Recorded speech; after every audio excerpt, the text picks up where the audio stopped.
전능하사 천지를 만드신 하나님 아버지를 내가 믿사오며 그 외아들 우리 주 예수 그리스도를 믿사오니 이는 성령으로 잉태하사 동정녀 마리아에게 나시고 본디오 빌라도에게 고난을 받으사 십자가에 못 박혀 죽으시고 장사한 지 사흘 만에 죽은 자 가운데서 다시 살아나시며 하늘에 오르사 전능하신 하느님 우편에 앉아 계시다가 저리로서 산 자와 죽은 자를 심판하러 오시리라. 성령을 믿사오며 거룩한 공예와 성도가 수교토하는 것과 죄를 사하여 주시는 것과 몸이 다시 사는 것과 영원히 사는 것을 믿사옵나이다. 아멘.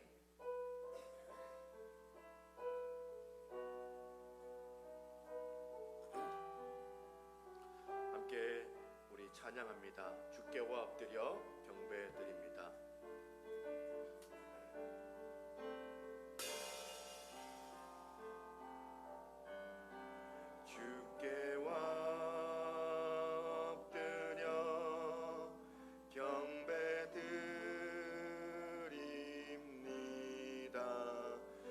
계신 곳엔 기쁨 가득 무엇과도 누구와도 바꿀 수 없네. 예배드림이 기쁨 됩니다. 전심을 다하여서 주께와 엎드려 경배드립니다. 주 계신 곳은 기쁨 가득 무엇과도 누구와도 바꿀 수 없네. 예배드림이 기쁨 됩니다. 주께와 엎드려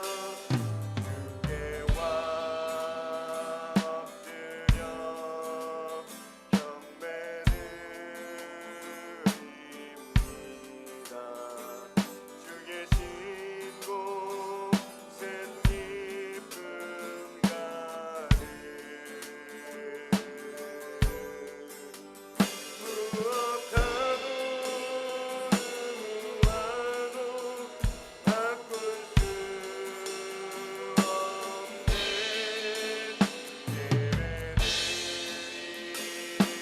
기쁨 됩니다. 무엇과도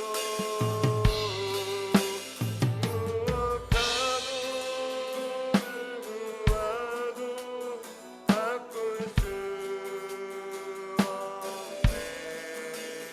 예배드림이 기쁨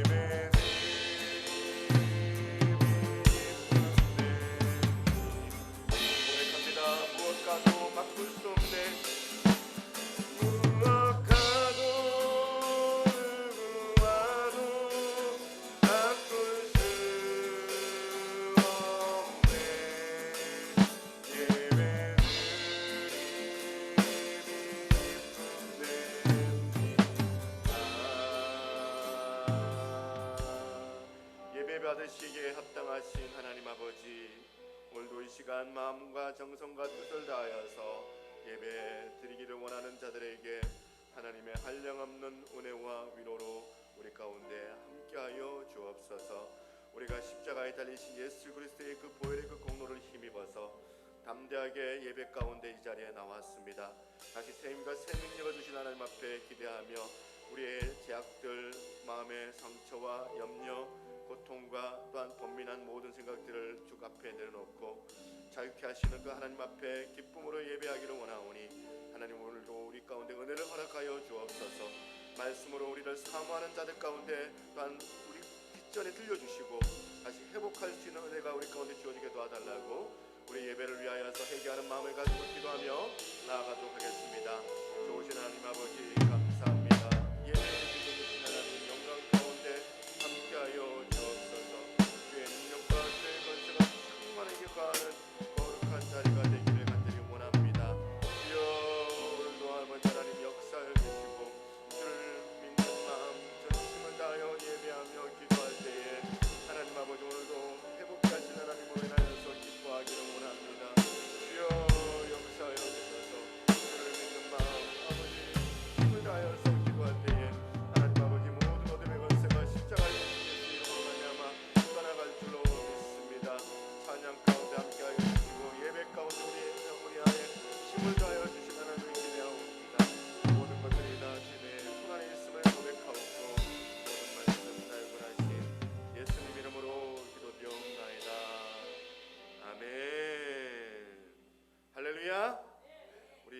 세상의 소망 되신 예수님 그 이름만을 찬양하기를 소망합니다.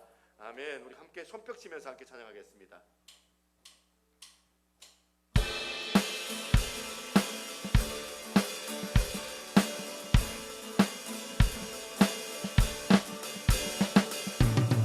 찬양 가운데 주님께서 놀라운 은혜로 함께하여 주시고 계십니다.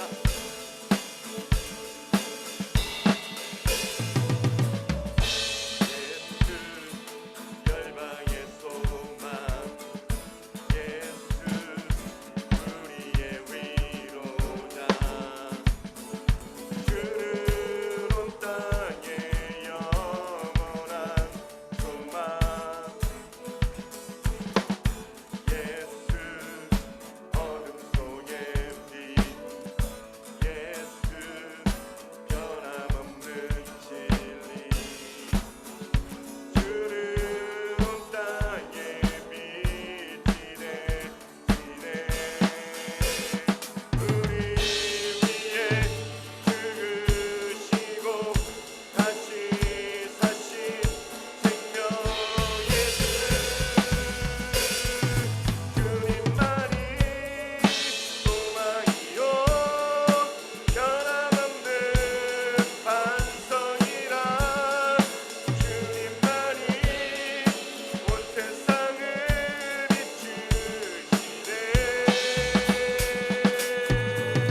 또 죽음에서 구하신 우리 구주 평강의 왕 주를 믿는 모든 자의 소망 되신 주님인데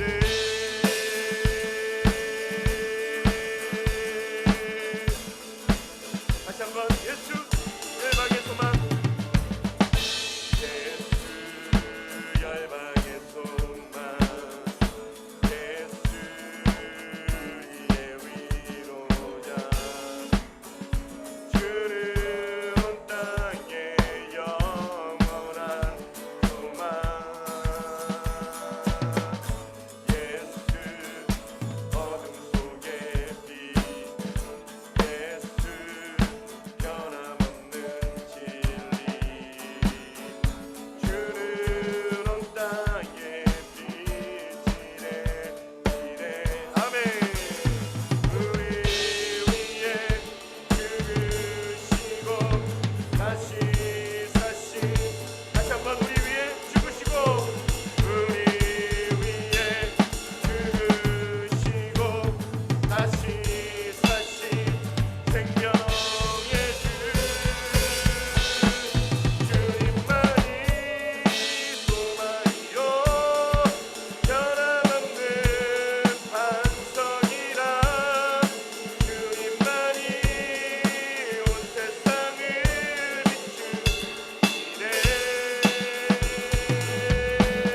또 죽음에서 구하신 우리 구주 평강의 왕 주를 믿는 모든 자의 소망 되신 다시 한번 우리 위에 죽으시고 우리 위에 죽으시고 다시 사신 생명의 주 우리 위에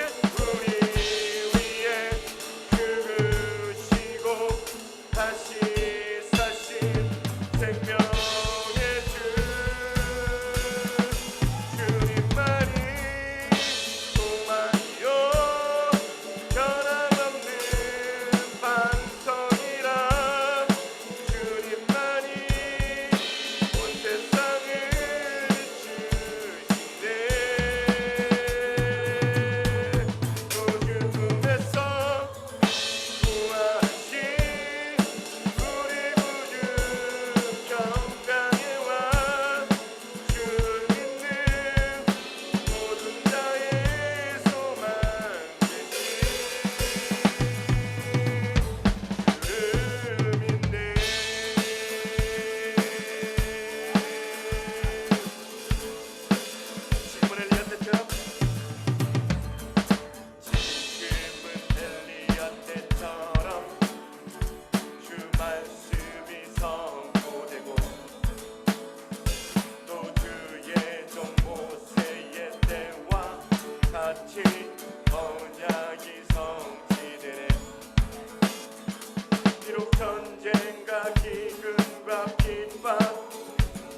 환난 날이 다가와도 우리는 광야 외치는 소리 주의 길을 예비하라. 도라주님 구름 타시고 나팔 불 때 다시 오시네. 외치세 은혜의 계리 지온에서 구원이 임하네. 에스겔의 환상처럼 마른 뼈는 살아나고 또 주의 종 다윗의 때와 같이 예배가 회복되네.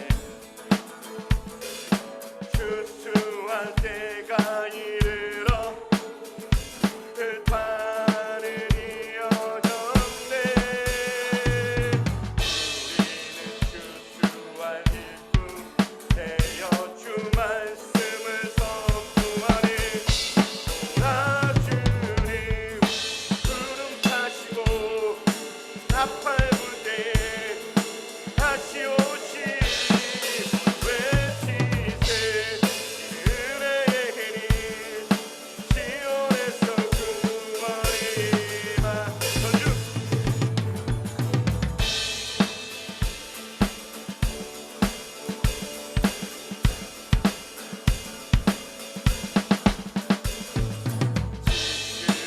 엘리야 때처럼 그 말씀이 선포되고 또 주의 종 모세의 때와 같이 언약이 성취되네. 비록 전쟁과 기근과 핍박 환난 날이 다가와도 우리는 광야 외치는 소리 주의 길을 예비하라. 도라주님 구름 타시고 나팔 불 때에 다시 오시네.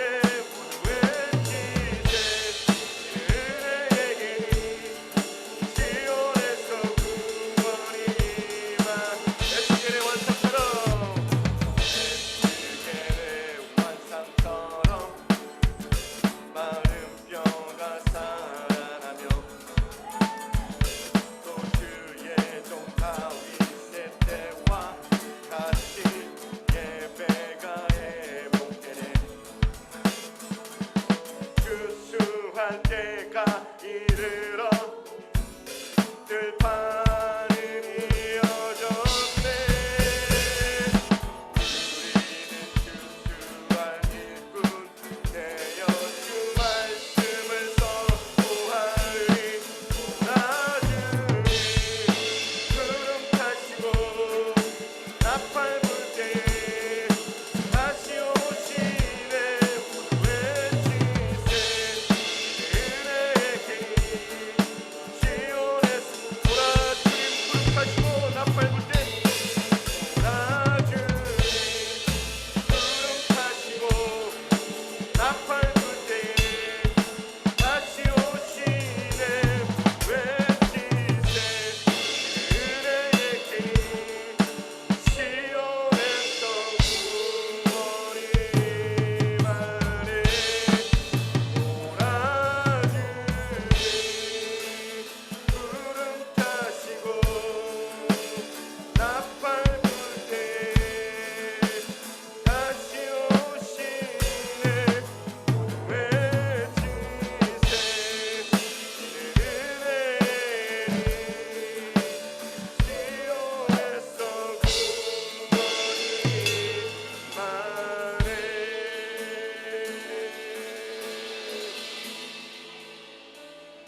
같이 한번 기도하겠습니다. 하나님 아버지, 오늘도 예수 그리스도의 그 성품, 하나님 아버지의 그 마음을 우리가 잘 헤아려서 우리의 예배 가운데 전심을 다하여 주님만을 높여드리고 겸손한 마음으로 주를 아뢰게 하여 주셔서 우리의 예배에 정말 충만한 역사로 하나님의 거룩한 영광으로 가득 채워질 수 있도록 하나님 아버지, 오늘도 이곳에 온 모든 자들이 그냥 거저 왔다 돌아가지 않게 하시고 아버지 하나님 다 은혜 주셔서 하나님의 거룩한 그 말씀, 세미한 그 음성을 그 마음에 담고 기쁘게 돌아갈 수 있도록 주님 은혜를 더해 달라고 오늘 이 시간 기도자 나오실 때까지 함께 기도하며 나아가겠습니다. 하나님 아버지, 감사합니다. 예배합니다. 주의 영광이 우리 가운데 충만하게 깃들게 도와주시고 주님만을 온전히 높여드리게 하여 주시옵소서.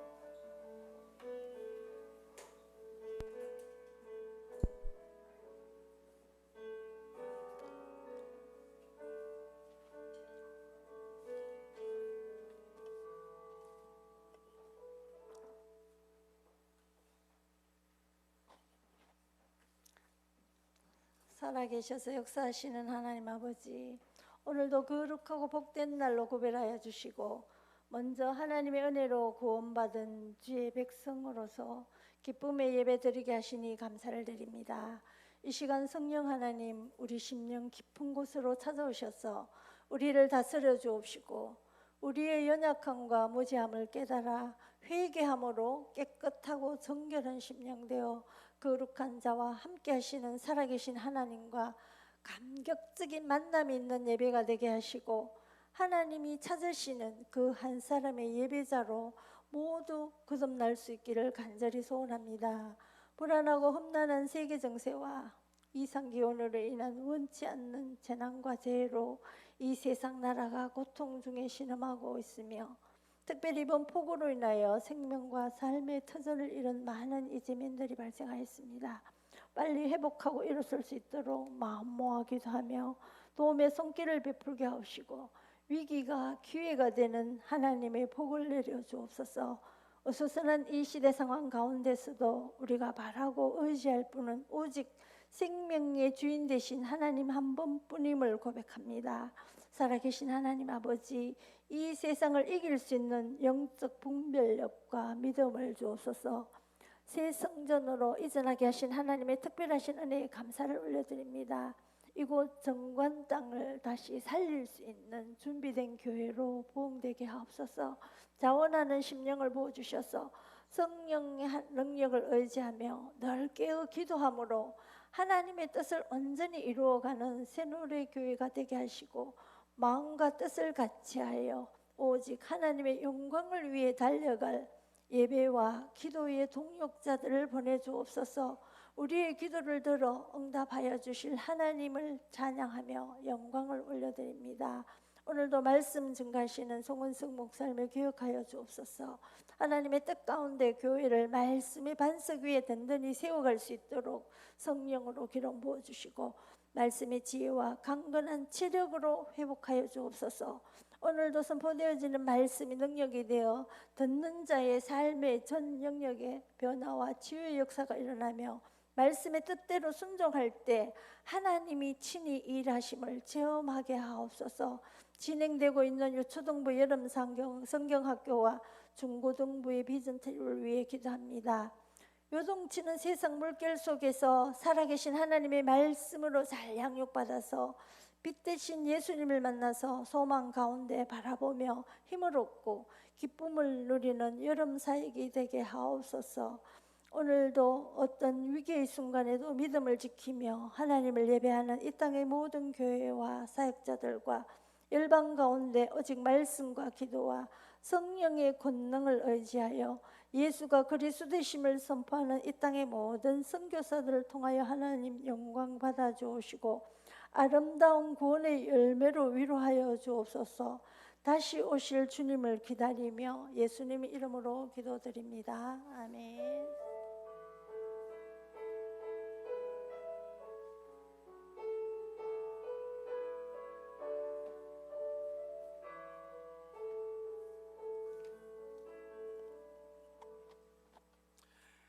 할렐루야. 우리 하나님 말씀 같이 보겠습니다. 로마서 9장을 보겠습니다.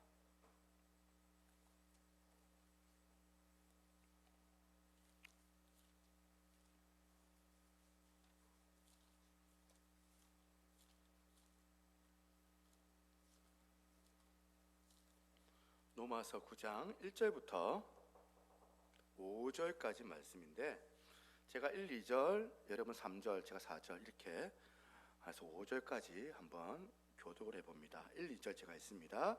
내가 그리스도 안에서 참말을 하고 거짓말을 아니하노라. 나에게 큰 근심이 있는 것과 마음에 그치지 않는 고통이 있는 것을 내 양심이 성령 안에서 나와 더불어 증언하노니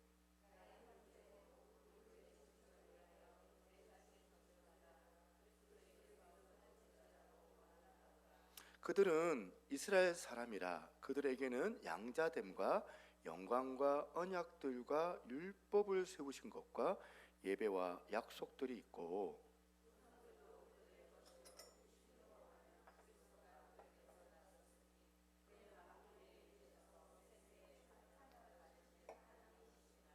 아멘. 우리 옆에 있는 분 인사하겠습니다. 사랑하고 축복합니다. 만나서 반갑습니다.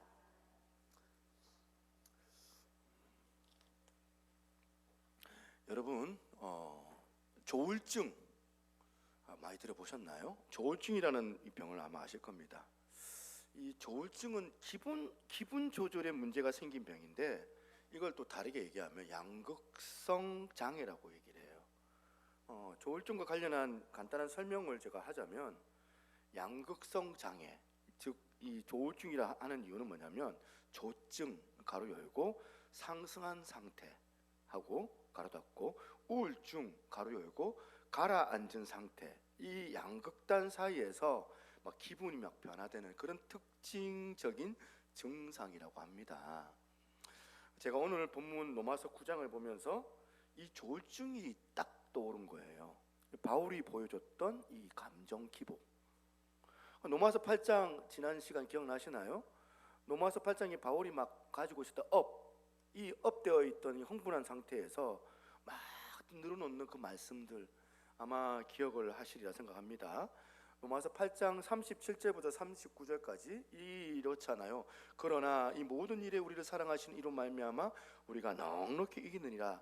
내가 확신하노니 사망이나 생명이나 천사들이나 권세자들이나 현재 일이나 장래일이나 능력이나 높음이나 깊음이나 다른 어떤 피조물이라도 우리를 우리 주 그리스도 예수 안에 있는 하나님의 사랑에서 끊을 수 없으리라.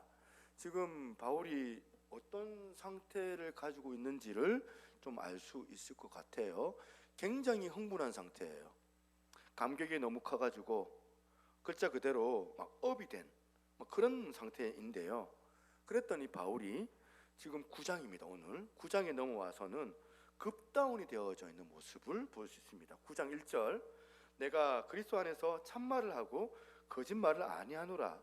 나에게 큰 근심이 있는 것과 마음에 그치지 않는 고통이 있는 것을 내 양심이 성령 안에서 나와 더불어 증언하노니. 이 분위기 차이 좀 느껴지시겠습니까?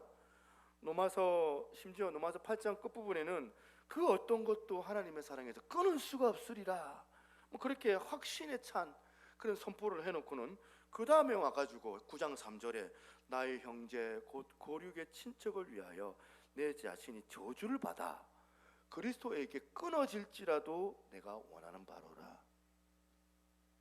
금방 가졌던 이 확신이었는데 그 확신은 막 어디로 그냥 뻥 차버리고 가버리고 없고 지금 저주를 받아 끊어질지라도 이런 표현을 쓰고 있는 이 바울을 가만히 보면서 조울증 아니야? 너무 급다운이 심한 거 아닌가?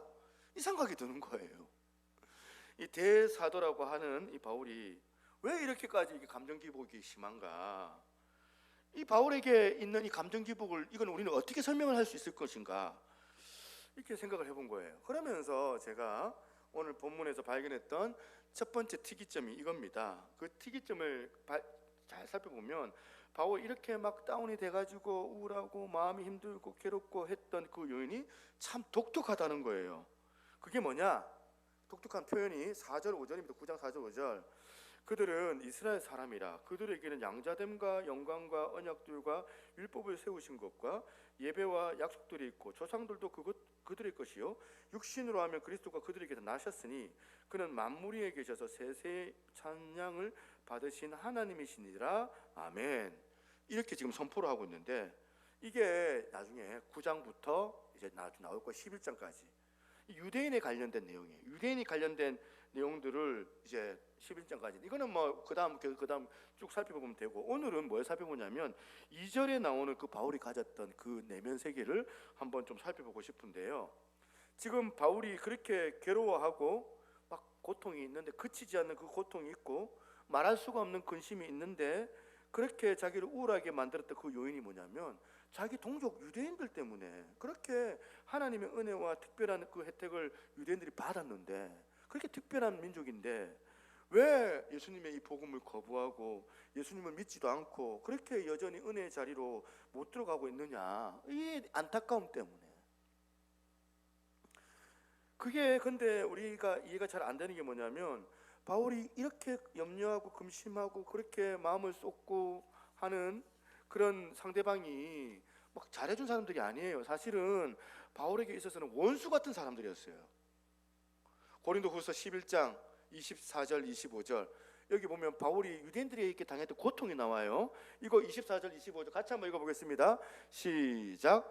유대인들에게 40에 하나 감한매를 5번 맞았으며 3번 태장을 맞고 1번 돌로 맞고 3번 파선하고 일주야를 깊은 바다에서 지냈으며, 쭉 지금 열거하고 있는 자기가 겪었던 일들, 말로 다 할 수 없는 그 고초와 그 아픔들을 쭉 열거하고 있는데, 누가 했어요? 누가 했어요? 유대인들이. 뭐 껄핏하면 복음 전한다고 두드려 패고, 껄핏하면 막 옥에 잡아 가두고, 말로 다 할 수 없이 이 바울을 괴롭혔던 사람들을 향하여서 그 바울은 그들의 영혼들을 대하여서 안타까운 거예요. 얼마나 안타까운 마음을 가졌는지 읽어드린 것처럼 3절, 나의 형제 곧 고륙 친척을 위하여 내 자신이 저주를 받아 그리스도에게 끊어질지라도 내가 원하는 바다. 우리가 이게 상식적으로 잘 이해가 안 되는 게, 이걸 제가 한번 묵상을 하면서 여러 번 생각했습니다. 누가 문제냐? 다 같은 종인데 내가 문제냐? 바울이 문제냐? 내가 정상이면은 저런 못돼 먹은 저 인간 저거 놓고 내가 기도하고 기도가 나오지를 않을 것 같은데, 내가 정상이면은. 여전히 저는 그래요. 나한테 못해주는 사람보다는 여전히 잘해주는 사람한테 막 마음이 가고 정이 가고, 그냥 저를 괴롭히고 없는 말 지어내가지고 만들고 수치의 자리로 몰아가는 그 나쁜 저 사람들한테는 별로 마음이 불편해요. 심기가 불편한 게 이제 저의 마음인 것 같아요. 그런데 지금 바울은 지금 그들을 용서하는 단계를 넘어서 가지고 그들의 영혼들을 너무너무 사랑해가지고 자기가 하나님 앞에 저주를 받아도 그들이 좀 구원받았으면 좋겠다, 이 말 아닙니까? 누가 정상이에요 이게? 제가 정상이면 바울이 좀 계속 가장하고 표현하고 있는 것 같고요, 바울이 정상이면 제가 좀 문제가 있는 거 아닙니까? 이런 질문을 가지고 성경을 쭉 읽어보니까 누가 불리하냐면 제가 너무 많이 불리해요. 왜 그러냐? 성경에는 이런 바울과 같은 양상을 가지고 있는 그런 종들이 여러 명 등장하고 있기 때문에 그래요. 그 중에 하나가 구약의 예레미야 선지자. 이 예레미야 선지자도 활동을 하던 그 당시에 그 유대인들, 그 사람들이 얼마나 타락하고 얼마나 못돼 먹었는지 그런 악한 시대를 살고 있기 때문에 이 선지자 예레미야가 살기가 너무 힘들었어요. 얼마나 핍박을 받았는지 모릅니다. 예레미야서 20장 2절에 보니까 이에 바수울이 선지자 예레미야를 때리고 여호와의 성전에 있는 베냐민 문 위청에 목에 씌우는 나무 고랑으로 채워두었더니, 8절도 마찬가지예요. 8절, 내가 말할 때마다 외치며 파멸과 멸망을 선포하므로 여호와의 말씀으로 말미암아 내가 종일토록 치욕과 모욕거리가 됨이니라. 이 예레미야 선지자를 보면서, 이 바울 선생님을 보면서 그래도 나는 참 다행이다 생각이 들어요. 제가 설교할 때 뭐 어떨 때는 뭐 동의가 되지만 아멘으로 동의를 하답을 하실 때도 있지만 어떨 때는 좀 동의가 안 되고 뭐 그렇지 않습니까? 설교가 어떨 때는 얘가요 설교하면 너무 기분이 나빠져가지고 저 목사님이 뭐 좀 오늘은 좀 잘못 먹었나? 왜 저렇게 설교를 하시지? 막 신기가 불편해가지고 뭐 그럴 때 있지 않습니까? 예. 뭐 그런 적 없다고 딱 잡아떼는 그런 표정인데 저는 좀 여러분 안에 동의가 좀 안 되고 제 설교에 좀 마음이 불편하고 그럴 때가 있겠지만 그렇다고 해서 여러분들 지금 당장 막 돌멩이 집어 던지면서 소리 지르면서 그러는 분들 여기 아무도 안 계시잖아요. 제 면전 앞에서 집에 가가지고 욕하는 건 제가 좀 알지만 집에 가가지고는 그냥 뭐 목사가 저런 말 했네 마음껏 여러분 뭐 또 누구랑 뭐 얘기할 수도 있겠지만 적어도 여러분들은 점잖으신 분들이라서 면전 앞에서 아무도 그렇게 말하는 사람이 없잖아요. 그러니까 목회가 좀 할만하죠. 그런데 예레미야 같은 경우는 뭐 입만 떼면 바로 돌 날라오고 뭐 감옥에 가다 버리고 말만 하면 막 감옥에 가다 뿌고 이런 상황에 이게 막 견딜 수가 없는 거 아닙니까? 그래가지고 예레미야가 20장 9절에 한번 보십시오. 내가 다시는 여호와를 선포하지 아니하며 그의 이름을 말하지 아니하리라. 얼마나 힘들었으면 지금 예레미야가 이런 생각을 했겠느냐. 그런데 여러분 예레미야 20장 9절이 그렇게 하고 이렇게만 하고 말씀이 끝나지를 않아요. 제가 중간에 딱 잘라가지고만 앞에 좀 보여줬는데 20장 9절 통으로 한번 보여주세요. 통으로 한번 보시겠습니다. 같이 한번 읽어볼게요. 시작. 내가 다시는 여호와를 선포하지 아니하며 그의 이름을 말하지 아니하리라 하면 나의 마음이 불붙는 것 같아서 골수에 사무치니 답답하여 견딜 수가 없나이다. 지금 이 표현이요 로마서의 그 바울의 로마서 9장에 있는 바울의 이 심정하고 똑같은 심정 아닙니까? 비록 지금 사명을 감당하는 그 과정에서 이렇게 억울한 일을 당하고 핍박을 당하고 또 감옥에 갇히는 이런 일이 있지만 그러나 타락한 자기 민족을 구원하는 이 일을 위하여서 내가 사명받았다. 하나님께 내가 부여받은 이 사명을 내가 절대로 포기할 수는 없다는 이 말 아닙니까? 사도행전에 스데반 집사님은 한술 더 떠요. 복음을 전하는데 그 뭐 군중심리 광기 이런 거 있잖아요. 정말 이 군중심리 광기 뭐 군중 뭐 민주주의 이런 거 위험합니다. 군중심리에 자극을 받았던 사람들이 스데반을 그냥 앞에 딱 인민재판하면서 세워가지고 돌을 던져가지고 죽여버리잖아요. 그래가지고 지금 돌에 맞아 죽어가면서 스데반에는 그 고백이 사도행전 7장 60절에 나옵니다. 뭐라고 되어 있냐면 무릎을 꿇고 크게 불러 이르되 주여 이 죄를 그들에게 돌리지 마옵소서. 이 말을 하고 어떻게 됐다고요? 자니라.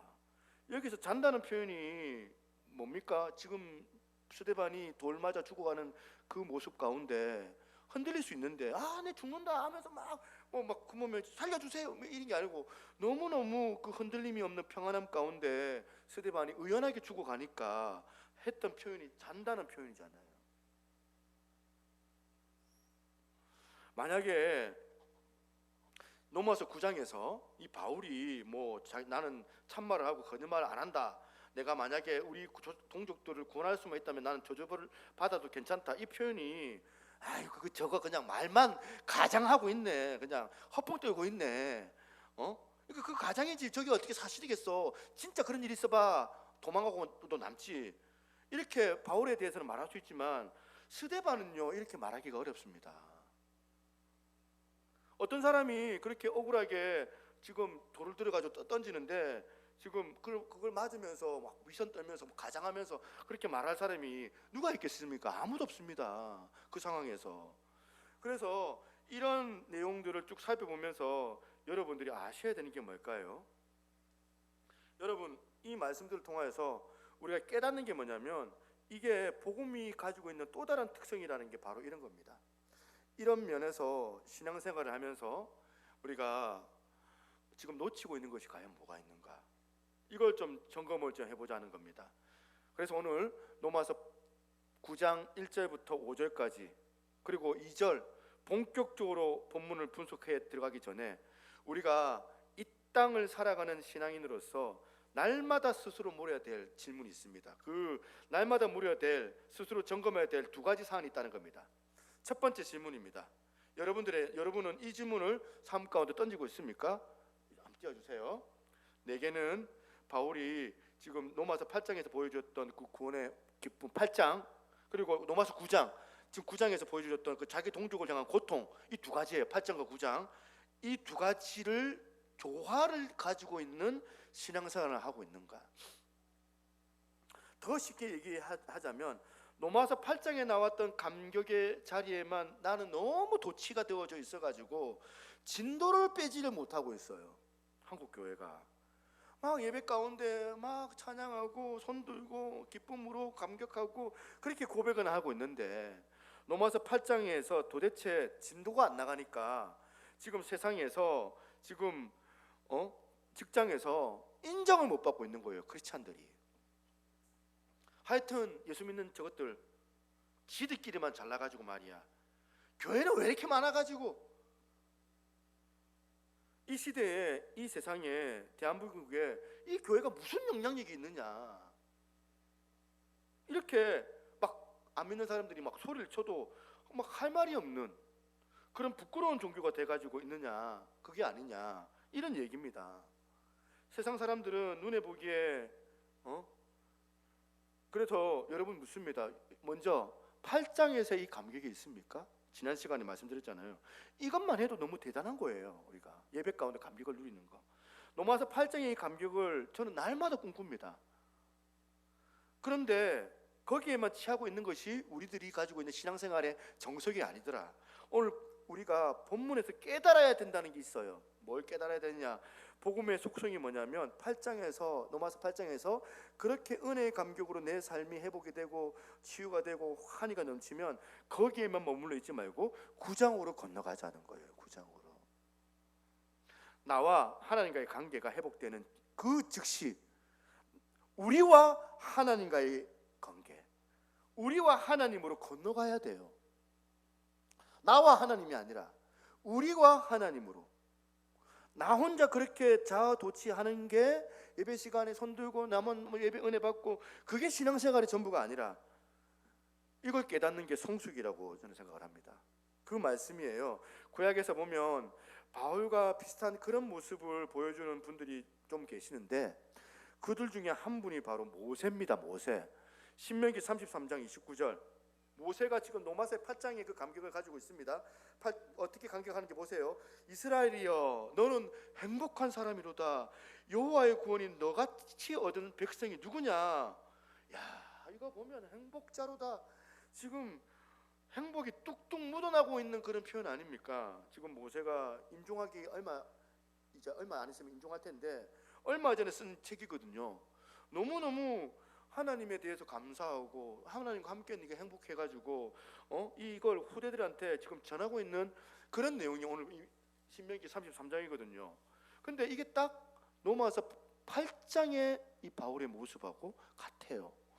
그런데 여러분 지금 감격하고 행복해하던 이 모습을 보여주고 있는 모세지만 지금 하나님께서 가만히 안 두시겠다는 거예요. 자기 동족들 범죄하고 있고 우상숭배하고 하고 있으니까 그들을 멸하시겠다고 하는 분노하시는 하나님 앞에서 뭘 어떻게 하시냐 보십시다. 출애굽기 32장 32절 같이 한번 읽어보겠습니다. 시작. 그러나 이제 그들의 죄를 사하시옵소서. 그렇지 아니하시오면 원하건대 주께서 기록하신 책에서 내 이름을 지워버려 주옵소서. 이게 딱 로마서 9장의 이 바울의 모습하고 똑같은 모습이잖아요. 우리에게는 이 두 균형이 있습니까? 날마다 나 같은 거 뭐라고, 나 같은 거 만나 주셔가지고 위로해 주시는 그 하나님, 이 로마서 8장의 이 감격이 내 안에서 늘 마음에서 위로가 되고 치유가 되고 이거 회복이 되는 이 감격이 내 안에 있다면 이제 9장에 가가지고 나와 똑같은 이 이웃들을 향하여서 돌아봐주고 그들의 마음을 헤아려주고 긍휼히 여겨주고. 세상에 이 나라의 지금 젊은 이들이 가만히 보니까 유사 이래 아버지 세대보다 더 가난한 유일한 세대가 되어져 버렸다는 거예요. 오늘날 우리 자식들 세대, 우리 세대보다 더 못 살 거예요. 그런데 지금 우리 아이들의 그 상태를 보세요. 다음 세대들을 얼마나 이제 사단 마귀가 흔들어 놓는지, 이 가치관을 흔들어 놓기 위해서 영화로, 드라마로, 소설로, 인터넷으로 말로 다 할 수 없는 그런 공격에 우리 아이들이 노출이 돼가지고 우리 젊은이들이 이제 지금 이제 막 유럽이나 미국의 이 가치관들이 들어와가지고 짬뽕이 돼가지고 난 아메리카 스타일 얘기하면서 도대체 뭐 이거는 막 뭐가 뭔지를 뭐가 모르는 이런 혼란하는 이런 상황 가운데서 여러분 이 문제를 가지고 어떻게 생각하세요? 정말 애통해하면서 하나님 아버지 우리 다음 세대의 이 가치관이 흔들리지 않도록 바울처럼 그렇게 아픈 마음으로 여러분 기도해 보신 적이 있느냐는 거예요. 한국 교회는 지금 이렇게 해서 어렵고, 교회는 뭐 문 닫는 교회 뭐 제가 12년 전 교회 개척하기 전이에요. 개척교회 1년에 500교회, 지금은 더 많을 거예요. 코로나 끝나고 난 다음에 개척교회 문 닫는 교회 막 보면 너무나도 많고, 교회는 전도가 안 되고, 제가 전도 나가면 곧바로 막 전화가 옵니다. 신문고에 막 신고해가지고 벌금 물리고, 교회가 문 닫는 일이 속출하고 이런 소리가 들려질 때 그래도 우리 교회는 이만하면 다행이다고 그렇게 하고 살면 그것 자체가 타락이라는 거예요. 복음이 가지고 있는 또 다른 속성의 하나가 뭐냐면 로마서 8장에만 있는 것이 아니라 9장에도 있구나, 이걸 우리가 알기 때문에 우리가 그게 만족하면 안 된다는 거예요. 오늘 여러분들은 여러분 삶 속에서 이 말씀을 어떻게 받아들이겠습니까? 그런가 하면 우리가 또 점검해야 될 질문 또 하나가 있습니다. 두 번째 질문이 뭐냐? 그렇다면 그 일을 가능케 하시는 성령님의 지도를 여러분은 받고 있습니까? 이 질문이 필요하다. 1절을 다시 한번 보겠습니다. 내가 그리스도 안에서 참말을 하고 거짓말을 아니하노라. 나에게 큰 근심이 있는 것과 마음에 그치지 않는 고통이 있는 것을 내 양심이 성령 안에서 나와 더불어 증언하노니. 여기 보니까 지금 바울이 도저히 사람들이 믿을 것 같지가 않는 자기 내면의 상태를 좀 믿어달라고, 나 거짓말 안 합니다 하면서 하는 말이 뭐냐면 자기 양심을 지금 들고 나오거든요. 내 양심이 이렇습니다. 사실 이 양심이란 것은 뭐예요? 짐승하고 우리 인간하고 다른 것 중에 하나가 양심이잖아요. 하나님께서 우리랑 짐승하고 다른 증거를 보여주신 게 양심인데, 우리가 짐승이 아니고 인간일 수밖에 없는 것은 무엇 때문이에요? 우리 속에 양심이 있기 때문에 그래요. 근데 문제는 뭐냐면 이 양심이 타락을 해가지고요, 사람마다 그 양심의 크기가 다 달라요. 어떤 사람의 양심은 세상에 그 남의 멀쩡한 생명을 들이받아가지고 중태에 빠뜨려 놓고는 뭐 뺑소니 해버리고 도망가 버리는 그런 양심이 있는가 반면에, 또 어떤 사람의 양심은 뭐 좀 많이 끓인 것도 아니에요. 잠깐 주차장에 주차하다가 살짝 끓였는데 차에서 내려서 심하게 보니까 자국도 잘 안 보여요. 자국도 잘 안 보이고 흠집도 안 나는데 그 흠집 그것 때문에 나는 막 견딜 수가 없어갖고, 그 양심이 견딜 수 없어가지고 전화번호만 남겨가지고 내가 이렇게 했습니다. 나중에 뭐 확인해 보시고 저한테 전화 주십시오. 내가 물어드리겠습니다. 꼭 저한테 연락 주십시오. 그런 양심도 있는 거 아닙니까? 사람마다 달라요. 근데 이게 어떻게 같은 양심입니까? 사람마다. 심지어 디모데전서 4장 2절에 보니까 자기 양심이 화인을 맞아서라는 표현을 해요. 바울이 화인 맞은 양심도 있대요. 화인 맞은 양심.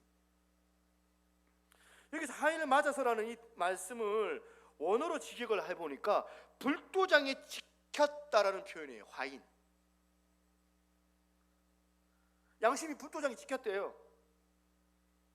우리 시대의 그 문화를 알아봐야 되는데, 이 시대의 문화를 우리가 한번 알아봐야 되는데, 당시에는 노예들이 있었잖아요. 노예들이 그 추노 보면 막 여기다 탁 이렇게 인두 찢어가지고 이마에 탁 낙인을 찍어버리잖아요. 그러면 이제 너는 내 거 이러면서 주인 딱 그 성이 여기 딱 찍혀가지고 노예들이 이마나 막 신체 부위에다 막 불도장을 딱 찍어버리거든요. 그러면 뭐 그게 무슨 뜻이에요? 이놈은 내 거다, 건들지 마라, 내 노예다. 그거 표시하기 위해서 몸에다가 불도장을 찍는데, 그러면 이제 한번 물어보겠습니다. 이런 불도장을 찍으면 그 불도장 맞았던 그 부위 있죠, 부위. 그 부위는 어떻게 됩니까? 딱지가 생기고 나중에는 그게 딱딱하게 굳어요. 감각이 없어지고 딱딱한 피부가 돼요. 찔러도 안 아파요. 굳은 살보다 더 심하죠. 그러니까 지금 디모데전서 4장 2절에 양심이 화인을 맞았다는 뜻은 무슨 말이냐면, 양심이 딱딱하게 굳어가지고 감각이 없어져가지고 그 감각을 가지고 사람을 쳐 죽여도 멀쩡한 정신으로 살아가는 사람들, 지금 양심이 딱딱하게 하석처럼 굳어져서 그런 거예요. 그런 사람들은 양심의 가책을 못 느끼니까. 저는요, 그래도 9시 뉴스나 8시 뉴스 같은 데 보면 이제 제주고 막 이렇게 감옥에 수갑 딱 채워가지고 하면 딱 모자 딱 둘러 쓰고 막 마스크 딱 쓰고, 저 사람이 어떤 사람이다 올라가면 다 고개 팍 숙이고 그런 걸 보면 제가 좀 안심이 돼요. 그래도 저 사람은 그래도 양심은 좀 있구나. 양심이 있으니까 마스크 쓰고 이제 딱 얼굴 가리지. 근데 진짜 무서운 사람은요, 딱 살인해놓고 얼굴 딱 쳐들고, 그래 내 죽였다, 왜 어쩔래? 이거는요 뭐예요? 양심에 화인을 맞은 거잖아요. 양심이 이 마음에서 작동이 안 되는 거예요. 부끄러움을 몰라요. 죄를 지어도. 이렇게 사람마다 양심이 다르니까 내가 내 양심을 어떻게 믿느냐는 거예요. 내 양심이 어떻는지요. 내 양심을 걸고 내가 맹세합니다. 어떻게 내 양심을 믿어요? 그래서 내가 내 양심이 어떤 상태인가, 이런 문제 때문에 저는 오늘 본문 1절을 굉장하게 중요하게 생각하는 겁니다. 1절 다시 한번 보겠습니다. 내가 그리스도 안에서 참말을 하고 거짓말을 아니하노라. 나에게 큰 근심이 있는 것과 마음에 그치지 않는 고통이 있는 것을 내 양심이, 그 다음에 뭐라 합니까? 성령 안에서 나와 더불어 증언하노니. 지금 여기 보니까 내 양심이 성령 안에서라는 이런 표현을 하고 있는데, 이걸 원어로 보니까 성령 안에 있는 나의 양심이 이렇게 증언한다. 이걸 풀이할 수 있는 문장이거든요. 그러니까 성령 안에 있는 나에게, 나의 양심이란 한마디로 말해서 내 양심이 성령의 통제를 받고 있다. 내 양심이 성령의 통제 아래에 있다는 거예요. 성령의 통제 아래. 이게 뭘 의미하는지 구약의 인물 한 명을 가지고 설명하면 금방 이해가 쉬울 겁니다. 다윗이 원수가 있었어요. 그 원수 중에 한 사람이 누구였어요? 사울 왕. 사울 왕이요, 틈만 나면 자기를 죽이려고. 바울이란다. 다윗은 맨날 도망만 치고 숨어 있고, 엔게디 막 그런 동굴 같은 데서 황무지 수풀에서 거기서 숨어가지고 그런 고난의 시절을 보냈는데, 자기 죽이려고 그렇게 집요하게 모함하고 괴롭히고 그랬는데, 이거 생각하면 도저히 이 사울을 가만히 둘 수가 없는데, 한 번은 엔게디 강야에 있는 동굴에서 원수 사울이 거기서 이제 보면 화장실 가러 들어온 거예요. 화장실 용변 보러. 기회인 거예요. 원수 사울을 이제 제거할 수 있는, 죽일 수 있는 기회가 온 거예요. 아마 어지간한 사람이라면 지금 뒤돌아볼 생각 없이 바로 사울을 죽였을 거예요. 사울 왕. 그럴 거 아닙니까, 여러분? 얼마나 자기를 괴롭혔어요. 여러분들은 마치 살려줄 것 같은 그런 표정을 하고 계시는데, 글쎄, 여러분 원수가 그렇게 이제 그렇게 용변 보러 이렇게 탁 들어왔을 때 죽일 기회가 딱 됐는데 안 죽이고 살려줄 것 같냐? 그런데 상식적으로는 당연히 다윗의 입장에서는 사울 왕을 죽이고 싶은 그런 마음이 당연한 거라 저는 생각하거든요. 근데 끝내 다윗이 못 죽여요, 사울을. 그 과정을 묘사하는 성경 구절이 나와요. 참 흥미로운데요. 사무엘상 24장 5절입니다. 24장 5절. 그리한 후에 사울의 옷자락 뱀으로 말미암아, 그 다음 어떻게 돼요? 다윗이 마음이 찔려. 이 원어로 보면요, 두드리다란데, 두드리다. 이런 의미예요. 무슨 뜻이냐면, 다윗도요 본능적으로는 미워요. 본능적으로는 그 지긋지긋한 원수를 죽이고 싶었겠죠, 당연히. 그런데 왜 끝내 못 죽였습니까? 계속 마음에서 하나님이 두드리고 계시는 거예요. 네 그러면 안 된다고. 네 본능 이겨야 된다고. 네 그렇게 그 왕을 죽이면 나중에 네가 이것 때문에 평생 괴로울 거다. 평생 양심이 괴로울 거다. 계속 마음을 하나님께 두드리고 계시니까 그러다가 주저주저 하다가 기회를 놓친 거 아닙니까? 여러분, 그러니까 내 양심을 믿어. 내 양심 의지하지 말고 내 양심이 어떻게 돼야 돼요? 성령님에 의하여서 지금 통제를 받고 있는가? 이걸 점검하는 이유가 여기 있는 거예요. 우리 사실 언어들도 마찬가지. 언어 사용 교회 안에서 여러분 말 조심해야 되는 거 아시죠? 언어 사용하는 거. 이 언어도 성령님의 통제를 받아야지 내 혀가 성령님의 그 이제 능력이 잡혀가지고 재갈을 물려야 된다. 머리로는 깨달아져요. 머리로는 말씀 들었어. 말 조심해야 되겠다. 그렇게 막 머리로 막 지시를 내릴 때는 막 깨달아지는데 다른 뇌에서는 작동하지 않는 성령님이 두드리시는 그 어떤 은혜. 너 그러면 안 된다. 너 그러면 안 된다. 이 성령님의 그 음성 이게 작동하고 있느냐는 거예요. 머리로 말고. 머리로 알면은 당시에는 깨달아지는데 정작 그 사건 그 당일날 그 시간에는 작동이 안 돼요. 머리로는 깨달아지는데 입으로는 튀어나와요. 여러분은 이게 작동이 되고 있느냐는 거예요. 삶 속에서 제가 앞에서 이 예레미야 선자 그렇게 치욕을 당하고 수치를 당해도 내 이거 때려치워버려야 되겠다. 내 다시는 내가 안 해야 되겠다. 그렇게 막 마음을 먹다가도 그렇지만 끝끝내 양심이 작동이 성령님의 통제에 의한 양심이 작동이 돼가지고 끝끝내는 내가 그렇게 할 수 없다. 그 얘기 아닙니까 지금? 내용을 다시 보세요. 예레미야서 20장 9절.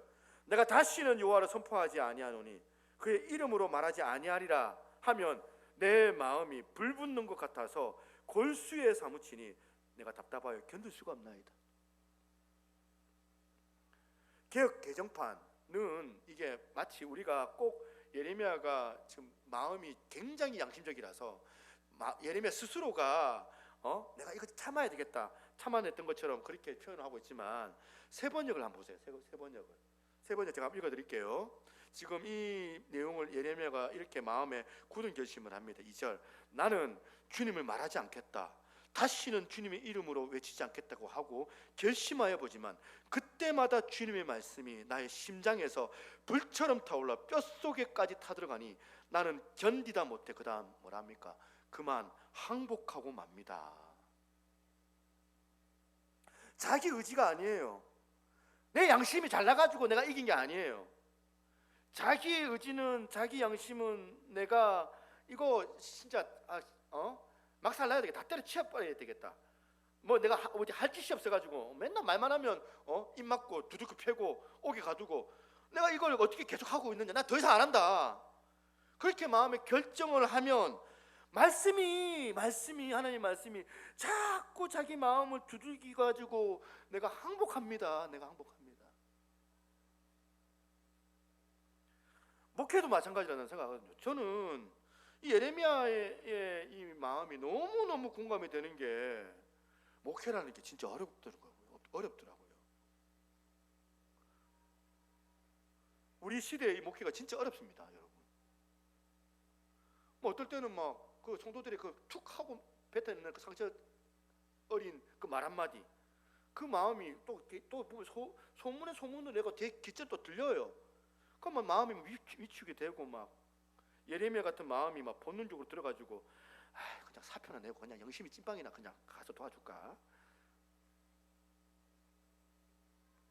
내가 이렇게 마음으로 결정을 하는 게 아니라 충동적으로 마음에서 막 그렇게 막 힘들 때는 그런 마음이 들다가도 성령님이 그때마다 내 마음에 대시고 두드리시는 거예요. 송 목사야, 정신 차려라. 지금 무슨 생각하는데? 사람들 저런 거 한두 번 봤어? 뭐 지각하는 거 한두 번 봤냐? 얼마나 피곤하면 졸겠냐? 지각하는 것도 뭐 다 사정이 있는 거 아니겠어? 자꾸 성령님이 내 마음을 두드리시는 거예요.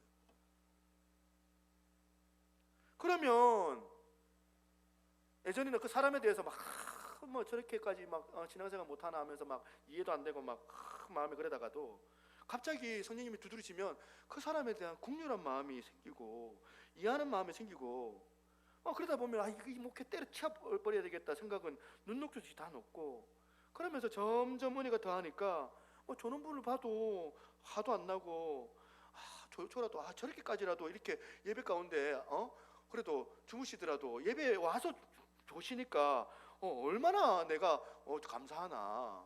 집에서 그냥 다리 쭉 뻗고 퍼즐로 잘 수도 있는데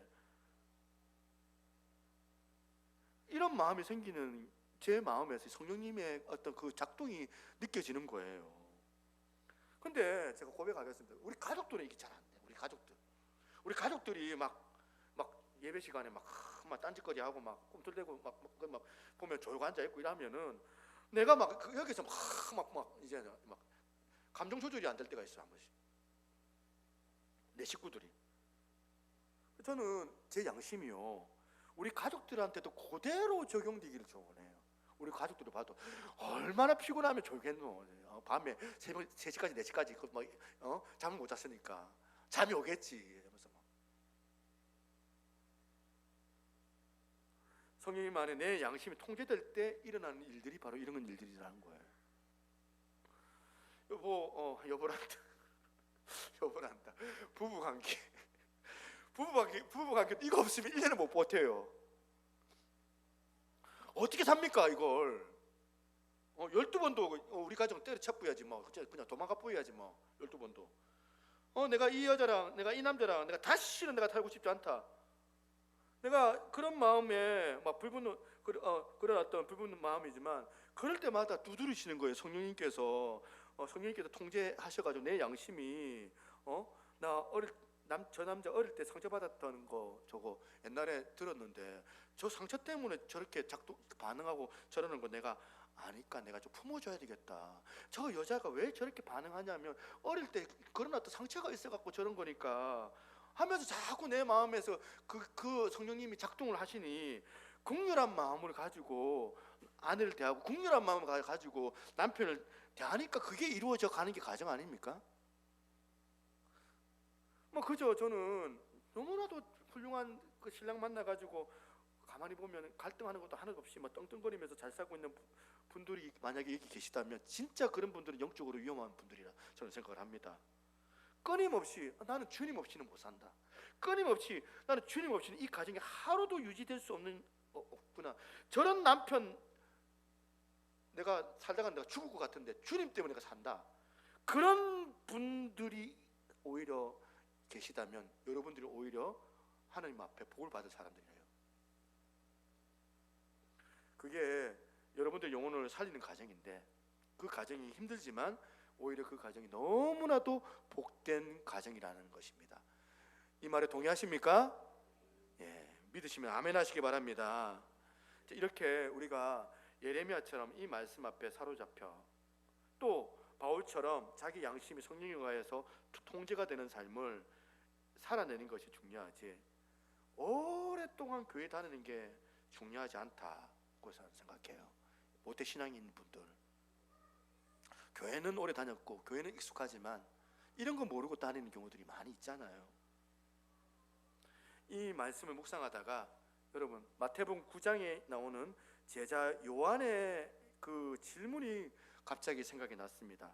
자, 마태복음 9장 38절 한번 보겠습니다. 38절에 보면 제가 실감나게 읽기 위해서 현대인의 성경을 제가 한번 들춰봤습니다. 제가 읽어드릴게요. 요한이 예수님께 선생님, 우리를 따르지 않는 사람이 선생님의 이름으로 귀신을 쫓아내기에 우리가 그렇게 못하도록 했습니다 하고 말하자 예수님이 이렇게 말씀하셨다. 막지 말아라. 내 이름으로 기적을 행하는 사람들이 곧바로 나를 욕하지는 않을 것이다. 우리를 반대하지 않는 사람은 우리를 위하는 사람이다. 무슨 말이에요? 지금 어떤 상황인지 좀 아시겠어요? 지금 복음이 되시는 예수님의 그 포용력, 대놓고 나를 핍박하지 않는 사람이라면 다 내 편이다 이거예요. 우리는 어때요? 대놓고 자기 편 안 들어주면 어때요? 나머지는 다 내 편이 적이다, 남의 편이다 생각을 해요. 여러분은 예수님이 포용력, 아니면 여러분 내 편 안 들어주면 저거 적이야, 어느 쪽이세요?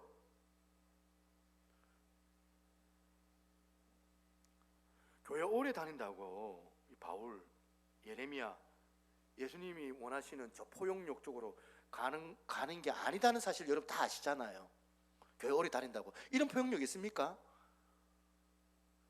우리가 교회 오래 다닌다는 게 중요한 게 아니라 이 복음이 되시는 예수님, 복음의 영향력이 되시는 예수 그리스도의 그 영향력 아래 놓여 있지 않으면은, 이 복음이 내 안에 작동되지 않으면은 이 제자 요한처럼 말할 수밖에 없어요.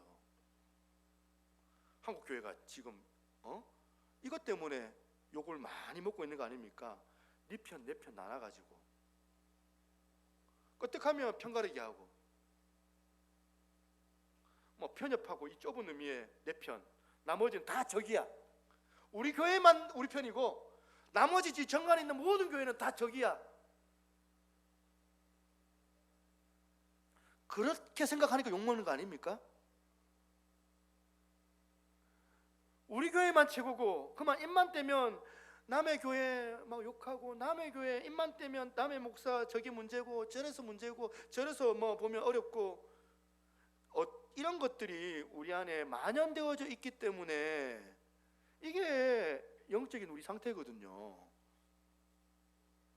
여러분은 지금 예수님의 그 포용력, 아니면 다 내 편 안 들어주면 다 적이야, 어느 쪽으로 여러분은 점점 강화되고 있습니까? 제 안에서 꿈틀대고 있는 이 본능이 바로 교만의 문제라 저는 생각하거든요. 결론을 맺으려고 합니다. 여러분, 로마서 9장 얘기하기 전에 로마서 8장에 여러분 있습니까? 로마서 8장의 그 감격을 가지고 예배 드리십니까? 로마서 8장에 있는 그 하나님의 사랑에서 우리가 끊을 수 없는 이라는 이 감격을 경험하는 거 사실 너무나도 중요한 거예요. 그것도 너무나도 보통 은혜가 아니에요. 예배 때 이걸 누리는 사람들이 별로 없어요. 그러나 여기만 머물러 있는 것이 신앙생활이 아니더라. 9장으로 건너가셔야 돼요. 9장으로 건너가서 우리가 정말 하나님과 우리와의 관계 안에서 국률한 마음, 포용력을 가지고 다른 사람들을 아울러 내어 주어야 된다는 거예요. 저는 오늘 이 설교를 진짜 녹여놓는 찬양이 바로 이거라 생각합니다. 사망의 그늘에 앉아 죽어가는 나의 백성들, 절망과 굶주림에 갇힌 저들은 내 마음의 오랜 슬픔. 지금 누가 말하고 계십니까? 화자가 하나님이세요. 하나님의 오랜 슬픔, 그 고통의 멍에 매여 울고 있는 나의 자녀들, 이전에는 저들의 멍에를 꺾고 눈물 씻기기를 원하는데 누가 내게 부르짖어 저들을 구원케 할까? 누가 나를 위하여 가서 나의 사랑을 전할까? 알고 불러야 되지 않겠습니까? 이 찬양. 오늘 이 말씀을 기억하면서 우리의 영적인 상태를 다시 한번 점검해보고, 이 가사 하나하나를 우리가 읽으면서 뭘 의미하는지를 살피면서 이 찬양을 같이 한번 불러봤으면 좋겠습니다. 사망의 그늘에 앉아.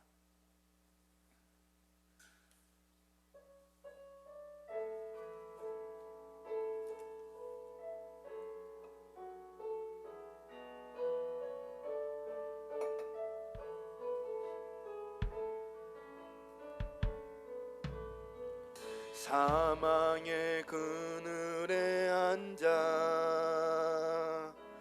죽어가는 나의 백성들, 절망과 굶주림에 갇힌 저들은 내 마음의 오랜 슬픔, 고통의 멍에 매여 울고 있는 나의 자녀들, 나는 이제 일어나 저들의 멍에를 꺾고 눈물 씻기기 원하는데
갇힌 자들은 내 마음에 오랜 슬픔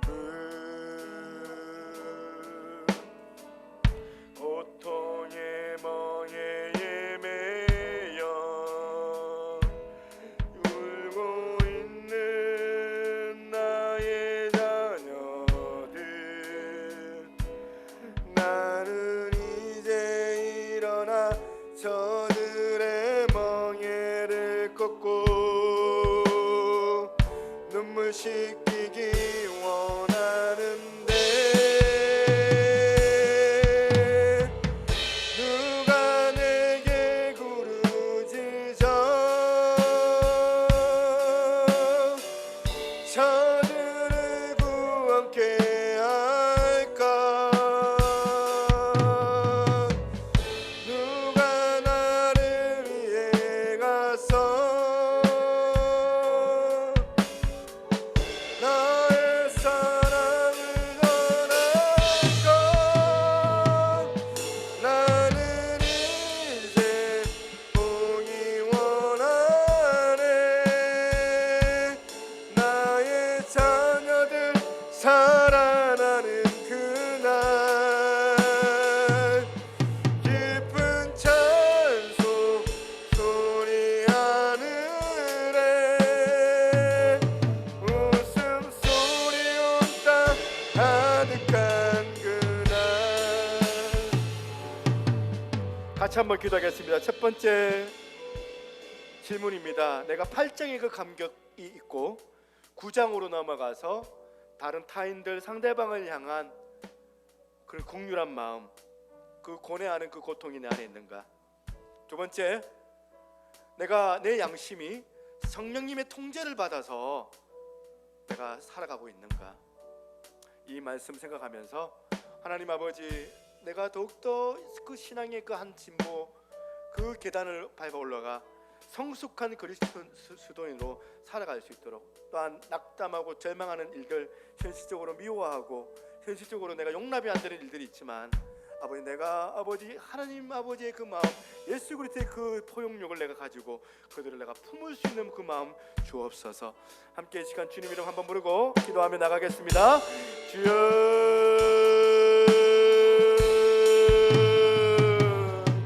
아버지 하나님 역사해 주시면 감사합니다. 오늘도 아버지 예수 그리스도의 그 은혜 그분의 그 폭력을 가지고 다른 상대방을 향하여서 아버지 내가 기꺼이 행할 수 있는 그 은혜를 우리 가운데 허락하여 주시옵소서. 주여 오늘도 주 앞에 나와 아버지 하나님 앞에 예배하는 것도 너무 좋사오나 다른 누군가를 향하여서 품고 아버지 살아갈 수 있는 그 마음 허락하여 주시기를 간절히 소망합니다.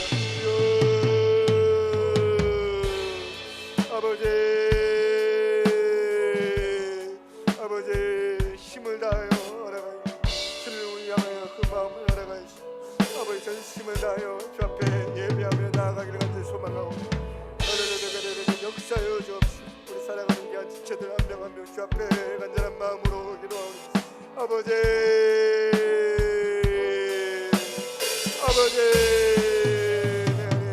예수 바울의 이 마음처럼 그 예레미야의 그 마음처럼 아버지 하나님 그 모세의 그 마음처럼 아버지 하나님 앞에 전심을 다하여 나아가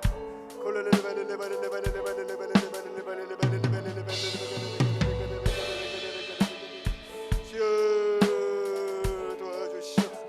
아버지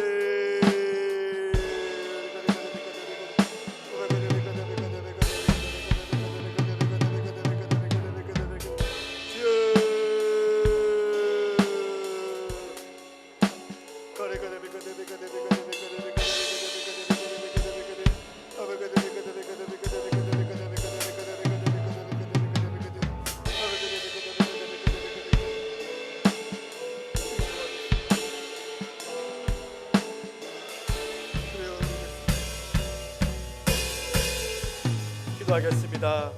하나님 아버지 감사합니다. 오늘도 이 시간 주님 앞에 나와 예배할 때에 그 바울의 그 8장의 그 감격 아버지 하나님의 사랑에서 끊을 수 없으리라 그 확신을 가지고 예배케 하여 주신 하나님 참으로 감사를 드립니다. 그 예배 가운데 우리가 9장으로 넘어가서 아버지 하나님 정말 자기를 괴롭혔던 그 유대인들을 향하여 내가 아버지 하나님 죽을지라도 내 동족이 구원받았으면 그것으로 내가 만족하겠다는 그 같은 또 다른 차원의 그 고통을 누렸던 바울처럼 아버지 예레미야처럼 우리들도 다른 타인들을 향하여서 아버지 긍휼히 여길 수 있는 그 마음을 가지고 나아갈 수 있는 그런 은혜를 저희들에게 허락하여 주시옵소서. 아버지 우리의 양심이 때로는 너무 성령님의 통제에 우리가 받지 않고 아버지 내 감정대로 또한 내 기분대로 또한 신앙생활을 하고 있지 않는지 돌아보게 도와주시고 오늘도 이 시간 내 힘이 아니라 아버지 내 주님이 주시는 그 능력을 가지고 내가 다른 누군가들을 향하여서 품고 사랑할 수 있는 그 마음 허락하여 주시옵소서. 주 앞에 귀한 예물 드립니다. 주께서 흠령하여 주시고 하나님 아버지 이 예물이 정말 하나님의 나라와 그 의를 위하여 사용되게 하여 주시옵소서. 없는 형편 가운데 정말 진심을 담고 중심을 가지고 하나님 앞에 예물합니다. 하나님 주여 도와주셔서 우리의 부족함 그 연약함 우리의 영혼의 연약함도 주님 충만하게 채워주시고 또한 우리의 연약한 육체 그리고 물질적으로 부족한 것들도 다른 타인들을 도울 수 있는 그 넉넉함으로 하나님 우리에게 허락하여 주셔서 하나님 아버지 그로 말미암아 주께만 영광을 돌릴 수 있는 복된 우리의 인생과 우리 가정 다 되게 하여 주시옵소서. 말할 수 없는 마음 가지고 이 자리에 나온 지체들 있는 줄 압니다. 우리 가정을 생각하면 우리 자녀들 생각하면 또한 믿음이 없는 연약한 우리 식구들 생각하면 아버지 하나님 내가 할 수 있는 것이 아무것도 없는데 주여 내가 다만 주 앞에 기도하며 주님의 그 마음 저들에게 아버지 흘러 들어가서 저들이 장차 주님이 오시는 그날 함께 주 앞에 회복되어져서 예배드리는 그날이 오기를 간절히 바라오나 지금 때가 아직 안 되어서 아이들의 마음들이 우리 마음대로 될 수가 없고 우리 가족들의 그 마음 상태가 우리 마음대로 될 수 없는 이 상황들 주여 불쌍하게 여겨주시옵소서. 주여 주께서 은혜 주시면은 할 수 있음을 고백하오니 우리가 주시는 그 은혜 가운데 우리가 가정을 살리고 자녀들을 온전히 세울 수 있는 지혜로운 자들 다 되게 하여 주시옵소서.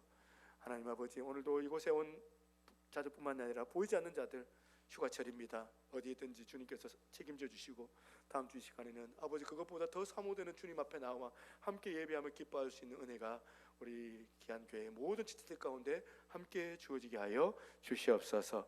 오직 주님만을 온전히 높여드리기를 간절히 바라옵고 모든 말씀 살아계신 예수님 이름으로 기도드리옵나이다. 아멘. 우리 옆에 있는 분 인사하겠습니다. 사랑합니다. 환영합니다. 우리 광고하기 전에 7월달 암송구절 같이 한번 읽어보도록 하겠습니다. 시작. 내가 확신하노니 사망이나 생명이나 천사들이나 건세자들이나 현재일이나 장래일이나 능력이나 높음이나 깊음이나 다른 어떤 피조물이라도 우리를 우리 주 그리스도 예수 안에 있는 하나님의 사랑에서 끊을 수가 없느니라. 로마서 8장 38절 39절. 임시 재직회를 잠깐 하겠습니다. 5분 만에 끝내도록 하겠습니다. 제가 기도하겠습니다. 하나님 아버지 재직회를 잠깐 합니다. 주님께서 도와주셔서 광고 시간 하는 그 은원들이 전부 다 은혜 받고 동의가 되는 그런 사안들이 되게 하시고 만약에 그 마음에 이의가 있다면 하나님 먼저 또한 얘기가 되어져서 정말 서로 합력할 선을 이룰 수 있는 역사가 주어지게 하여 주옵소서. 감사드리며 살아계신 예수님 이름으로 기도드립니다. 아멘. 오늘상 하나만 하겠습니다. 원래 정기 재직회로 7월 넷째 주에 재직회를 하려고 했으나 지금 급하게 임시 재직회를 합니다. 왜 하냐면 지금 여러분들의 동의 사인이 필요합니다. 사모님 어디 갔습니까? 사모님이 내가 줬는데 준비를 또 안 하신 것 같아. 가시기 전에 그 재직회 그 란에다가 자기 이름을 쓰고 사인만 해주시고 가시면 좋겠어요. 우리 재직들만 부탁을 드리겠습니다. 뭐냐면 저기 지금 우리 롯데캐슬에 있는 지금 매매로 내놨던 그 대가 이번에 임대로 계약이 됐습니다. 계약이 돼서 말씀을 드리자면 3천에 이제 130 그래서 부가세 포함해서 이제 143만 원을 요청을 했으나 그분들 이제 기장에서 오시는 교회입니다. 교회에서 여러분들이 오셔가지고 목사님 하시는 말이 이제 부가세까지 143만 원이 너무 부담이 됩니다. 목사님 좀 깎아주십시오. 요청을 하셨어요. 그래서 제가 10만 원을 깎아드려서 이제 3천에 120에 부가세 120. 그래서 토탈 132만 원에 이제 한 달 이제 렌탈 프리로 하고 그 다음 달부터 이제 해서 2년 계약을 할 겁니다. 그리고 매매는 계속 내놓을 거예요. 내놔서 매매가 될 수 있어서 그 만약에 주인이 바뀌면 주인이 바뀐 대로 운영하시면 되니까 우리는 매매를 내놓고 이분들한테 2년 계약을 합니다. 이분들도 사실은 점프를 해서 큰 교회로 가기를 원하시는 어떤 마음들이 있는 것 같아요. 우리 교회를 거쳐가기 때문에 오래 있을 마음이 없으신 것 같아요. 그래서 이제 2년 계약을 제가 했고 우리가 만약 2년 후에 다시 이제 비워지면은 그것을 매매를 하든지 다른 용도로 쓸 마음을 가지고 있습니다. 다만 지금 오늘 제가 여러분들한테 동의를 구하는 건 뭐냐면 매매가 안 됐습니다.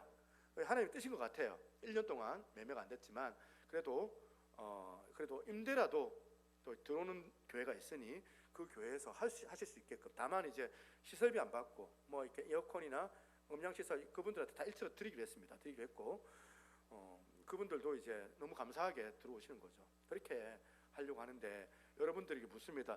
이렇게 해도 되겠습니까? 예, 동의하십니까? 제청하십니까? 예, 공포하겠습니다.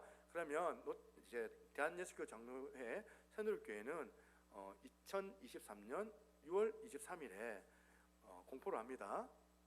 롯데캐슬, 롯데상가 그러니까 뭡니까? 정관 3로 52 상가동 201, 202, 203호를 계약을 하되 203호가 교회 명입니다. 교회 명의로 이제 2년 3천에 120으로 부가세 별도로 해서 이제 양무리교회에 임대하기로 결의하다. 땅. 예, 박수하겠습니다. 임시 재직회는 이렇게 마무리하도록 하겠습니다.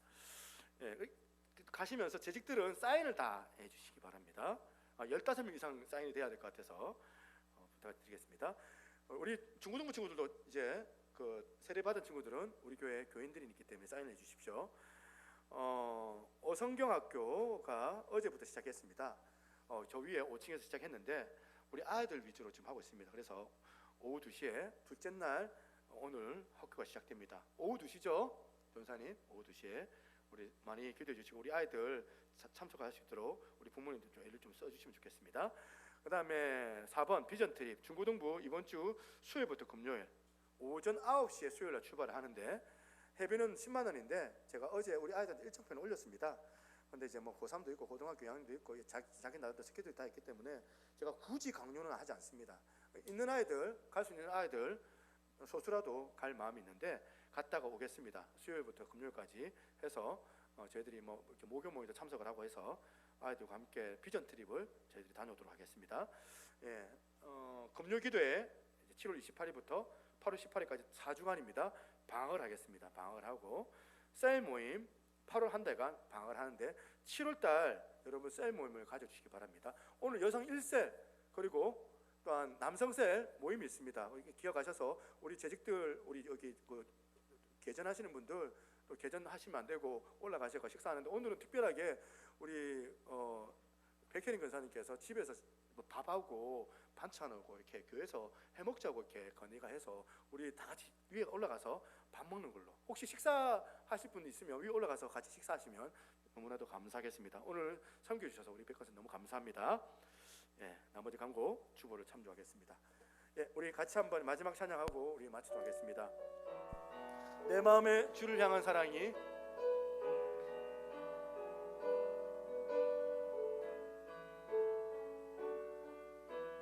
내 마음에 주를 향한 사랑이 나의 말엔 주가 주신 진리로 나의 눈에 주의 눈물 채워주소서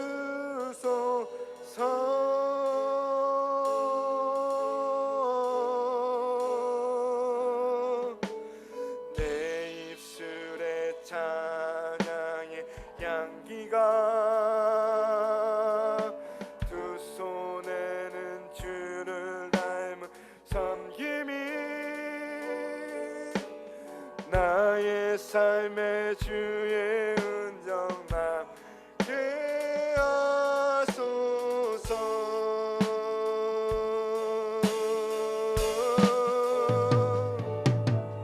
하나님의 사랑이 영원히 함께하리. 십자가의 길을 걷는 자에게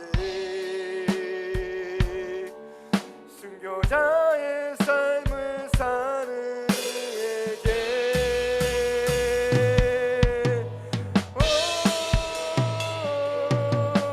조롱하는 소리와 유혹 속에도 주의 순결한 신부가 되리라. 내 생명 주님께 드리리. 하나님의 사랑이 영원히 함께하리.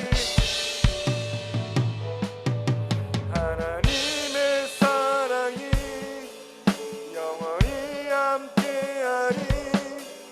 십자가의 길을 걷는 자에게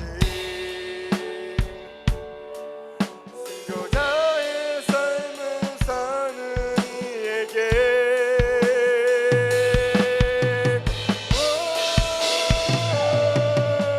조롱하는 소리와 세상 유혹 속에도 주의 순결한 신부가 되리라. 내 생명 주님께 내 생명 내 생명 주님께 내 생명